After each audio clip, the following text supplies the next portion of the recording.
Hello there everybody and welcome to this thing that I'm doing, which is apparently called a video. Today we're going to be checking out Godzilla Minus One director Takashi Yamazaki and what he's been saying about wanting to direct a Star Wars film. In this article by /Film, which is titled Godzilla Minus One director wants to helm a Star Wars movie and maybe Lucasfilm should listen. And this is what they say. Godzilla Minus One is not only one of the best movies of the year, but one of the best Godzilla movies ever, with /Film's own Whitley Seibold saying in his review that it includes some of the best, most exciting destruction visuals in the franchise's long history. The film follows in the footsteps of Hideaki Anno's Shin Godzilla in reinventing the King of Monsters, but it also looks back at the very origins of the franchise. The result is a movie that gives us a human story as compelling and thrilling to watch as Godzilla wreaking havoc. This is a monster that is utterly terrifying, and one with an upgraded power move that is closer to the imagery of nuclear Armageddon than anything in a 70-year franchise, making it a pseudo-Oppenheimer sequel. Director Takashi Yamazaki brings to Godzilla Minus One the same energy and the same great eye for visual effects that he gave other reimaginings of popular characters and franchises like Space Battleship Yamato, Parasite, and Lupin 3. Having now tackled one of the biggest franchises in Japan, Yamazaki is setting his sights on another huge IP, one that is set in a galaxy far, far away. Speaking with /Film ahead of the US release of Godzilla Minus One, Yamazaki immediately knew what he'd like to tackle next. He said, "I watched Star Wars, and that's how I ended up being a filmmaker. I'm really hoping that I get the call and they bring me onto Star Wars." Now, if the people at Lucasfilm have any common sense, they'd listen to Yamazaki.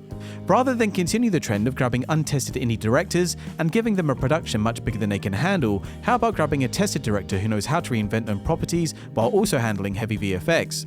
Look what Yamazaki can do with a small budget in Godzilla Minus One, and then just imagine what he could do with Lucasfilm money. Then there's the benefit of a fresh new perspective and Yamazaki being able to reinvent the franchise and add a new take.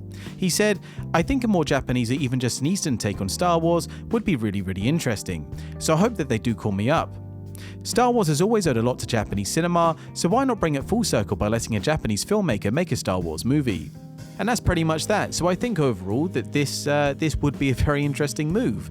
Obviously, I haven't seen the new Godzilla film because it's not out in the UK until I think the 15th of December, but it is getting very good reviews and it does seem to be a fantastic looking film. I believe the budget of the film was only about $15 million, which as is pointed out in the article, that is a crazy low budget.